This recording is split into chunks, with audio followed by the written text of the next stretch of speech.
use this amazing facility to host this meet and greet with Sean Ardoin. My name is Ram, and the funny thing is, I've been friends with him on Facebook for a very long time, but literally just met him this week. And I'm so excited that I got to know him, his heart. Thank you for all the support of the individuals that are out here to support Sean, and really excited about seeing what he's going to do, what he's going to do for Lake Charles. So, without further ado, I want to introduce Mayor-elect. Thank you so much. That was a little nervous about this time. But see what I know about her friend, she got this gift. She gotta use. Yes, indeed. She's famous with us on the So my name is Sean. Number 40 on the ballot. Saturday is go time. We need everybody to stand up that Saturday is go time. The polls are showing that the numbers are low. We need everybody to turn out. I believe one of the reasons that people aren't necessarily voting, they don't know that there's another option in the election. I'm the option in this election. So I have other stuff I'll tell you about, but the first thing I want to tell you about is my platform going into the election. It's called Let's Dance. DANCE, dance. The D is for disaster, recovery, and readiness. Okay, we're coming upon hurricane season, and they're pushing the dates up. I heard. So we're going to be looking at a hurricane season, and we're still recovering from the last hurricane season. So being ready is going to be extremely important. So I have a plan for being ready for the hurricanes, and in a nutshell, it's to have three stations that we can have points of contact in North, Central, and South Lake Charles, and have 3 semis, and fill those semis up with supplies, and take them out of the path of the hurricane, so that immediately after the hurricane, we can bring those supplies back and be ready to take care of our first responders, take care of our people that are here, and be ready for when people come back. That's very important because we didn't have that last time. And I'm proactive. So as you can tell, I have a plan because I've been thinking about it because I'm proactive. And it seems like we've always been reactive in the city of Lake Charles.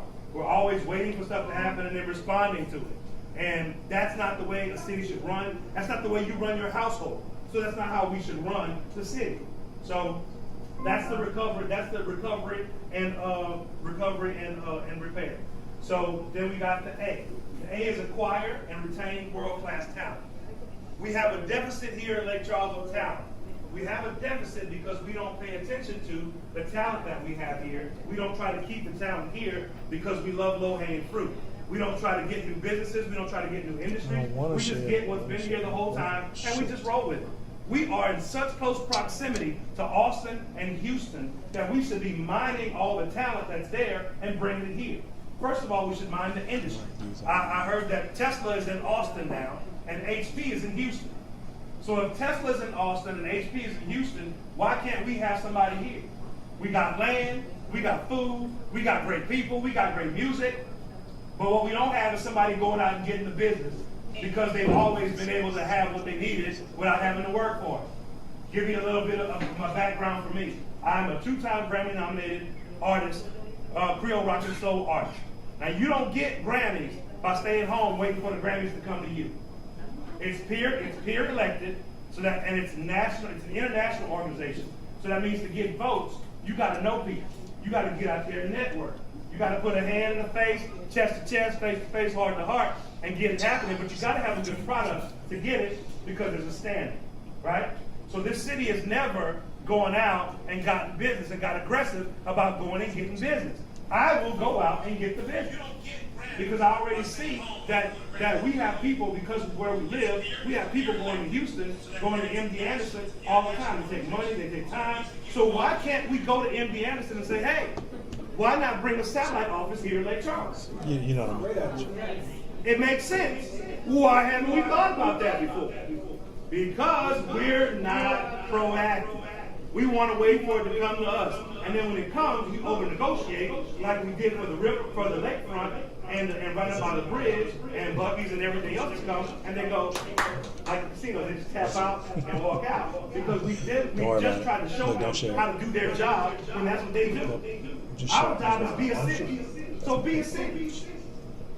I'm getting a little excited. I'm sorry, y'all giving me too much energy. Y'all giving me too much energy. There you go. Okay, so the N, neighborhood pride and promotion. Okay? We have great neighborhoods here. I've never been to the wine store. This is phenomenal. Okay. This is a neighborhood attraction. You must. This is something that we should be promoting. But we don't do that as a city. We leave our small businesses to hang all the time. We should be investing in our small businesses. Which brings me to the fact that we allow the Chamber Southwest to do all of our economic development for us. I'll get to that at the end, but I'm going to meet it because we're a small business neighborhood project. So Chamber Southwest is who we allow to do our economic development. So that means that while we are the flagship, we are not the focus. So that means when they go out and get a business, it's for the 5 parish areas. So what about Lake Charles? So I'm going to establish a small business, economic development arm of the city for small businesses. Will help open, survive, and thrive. So there you go. Neighborhood pride. You want to make sure that people understand that downtown, our living room, we need to invite people to our living room. We don't even show off our downtown. There should be something as simple as having a sign on the interstate saying, downtown Lake Charles, come see. But we don't do that because that's not low-hanging fruit. We got to work to do that. We got to think to do that. We have to be proactive to do that. And we haven't done that. So as a consequence, our downtown store owners and shop owners and vendors are just waiting for people to come, doing all they can do without building the city. So that's neighborhood pride. We want to focus on neighborhoods so when people come to Lake Charles, they get lost figuring out all the nice stuff we got. We got to mind the money that's coming to Lake Charles in the casino. Do you see license plates outside the state, around the city? Do you see them? I don't see them. You should see Texas plates all over Lake Charles. But you see Sportsman's Paradise all over Lake Charles because we don't go to the casino in mind. It's simple as putting a flyer, a little table tent in a hotel room. Go check out South Lake Charles, the wine store. It's so simple, but we don't do it. So I'll make sure we do that. Now, the C, cultural capitalization. We have culture here like no other. I just told y'all I'm a Creole rock and soul artist with 2 Grammy nominations. Now, on a personal note, did you know that happened and y'all didn't know because the city didn't recognize that? We just had 2 basketball teams in our city. High school basketball girls have state championships and the city didn't make a big deal about it.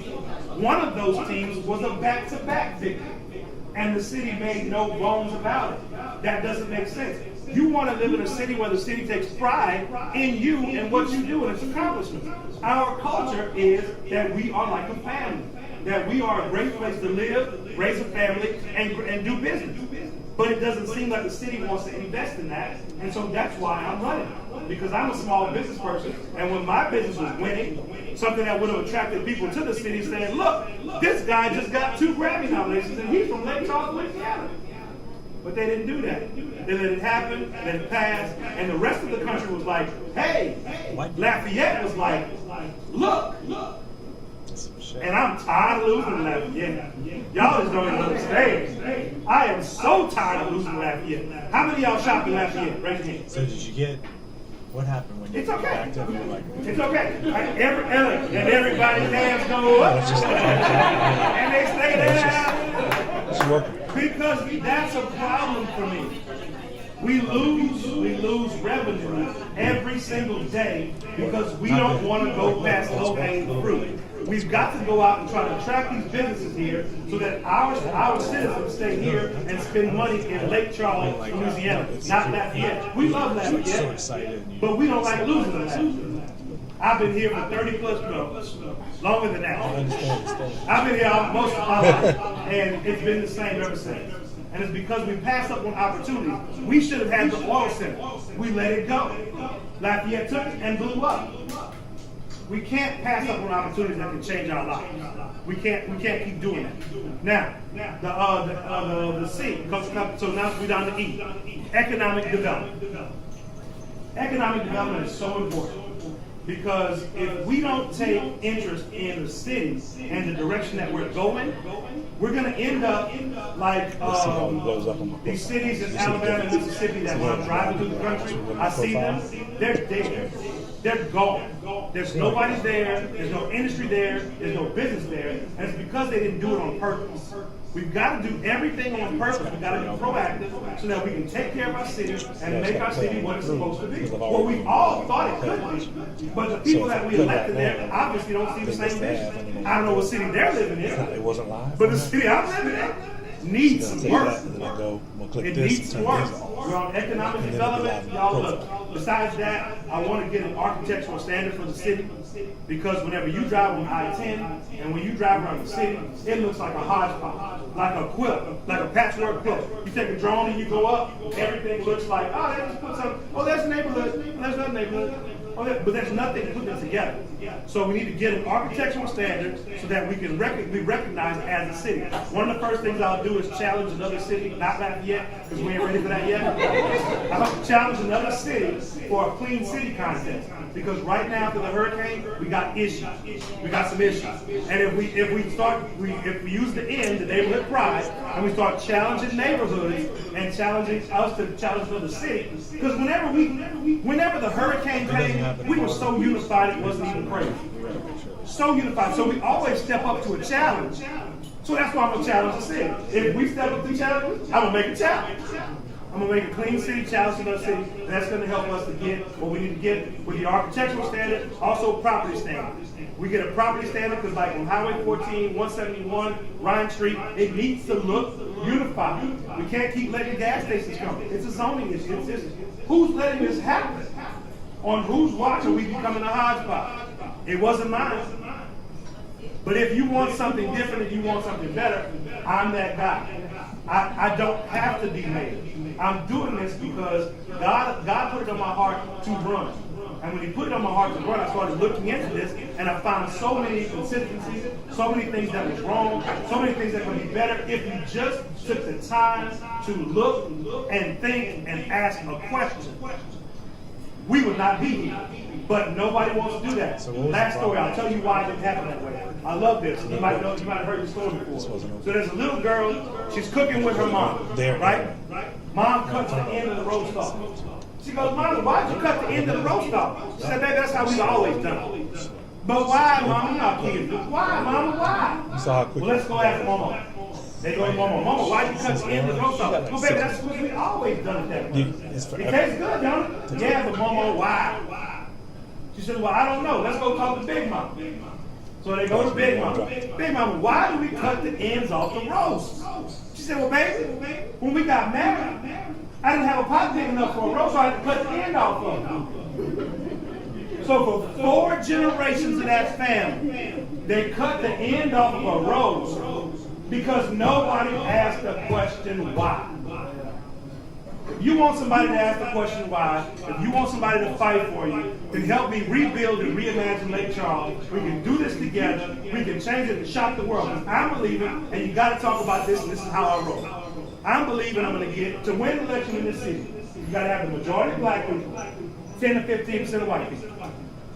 Y'all are like, what? I'm like, yeah. So listen, I'm believing I'm going to get 85% of the black vote, 75% of the other vote, because that's always overlooked. I've gone to the Muslim community, I've gone to the Latin community, because we have a city. We've got culture. We need to include the entire culture. So I'm believing for 85% of the black vote, at least 70%, because I don't live in God. And at least 75% of the white vote, and at least 35% of the white vote, which is very aggressive in Southwest Louisiana.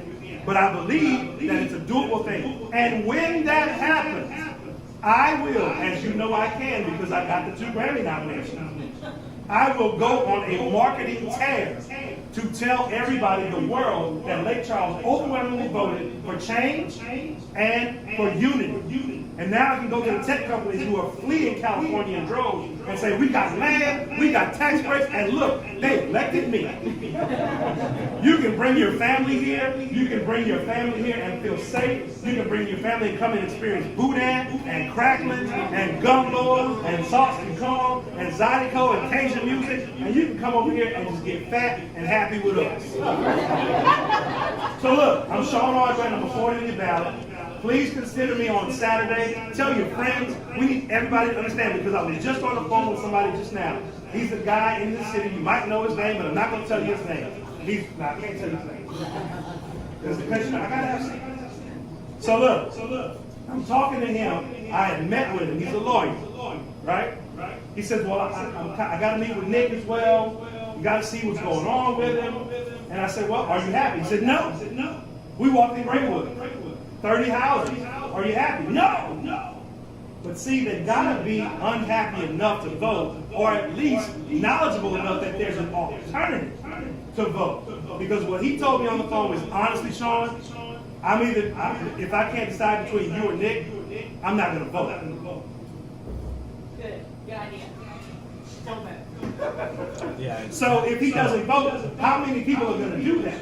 And why are they going to do that? Because they don't know, because they don't watch TV. Vote for Sean. They don't watch TV, they don't listen to the radio, and they don't do social media. So they're not connected with it. So they can't see all the wonderful things that I've been telling people I want to do, and like you're hearing now. So it's going to need you to go in your neighborhoods and your friend circles, and in the next 2 days, tell everybody, there's a guy who's tired of losing Lafayette. And when they say, well, is he Democrat or Republican? He's got this cool phrase. He says, it's not about the R and the D. It's about the L and the C. If it don't make sense to Lake Charles, it don't make sense to me.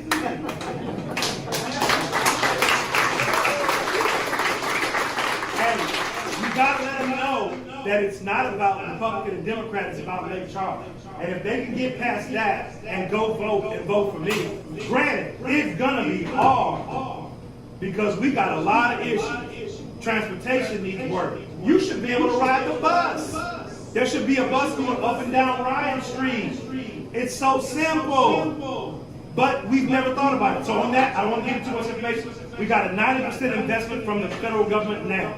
Right? We pay 25% now. So we got that 90%, we're only responsible for 10. So while we're responsible for 10, we're going to keep paying 25 and extend the hours from 5 to midnight, have a route to the casino. So now you can go to the casino and not have to worry about parking. Hop on the thing, go back home. Now if you stay after 12 o'clock, it's on you.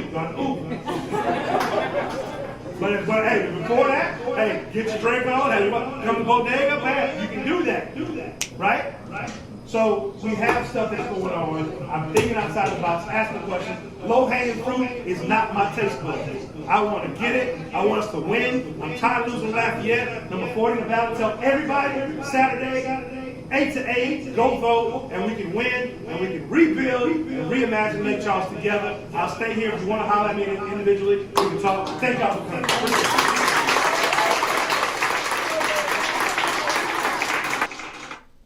No, you can't go and show an empty room when you do the video. When you do what? You can't show an empty room when you do the video. There were people. Not enough people. Not enough people. No. If it's not a crowd, Yeah. don't show it. Yeah. Did you cut it? I cut it. Okay, cool.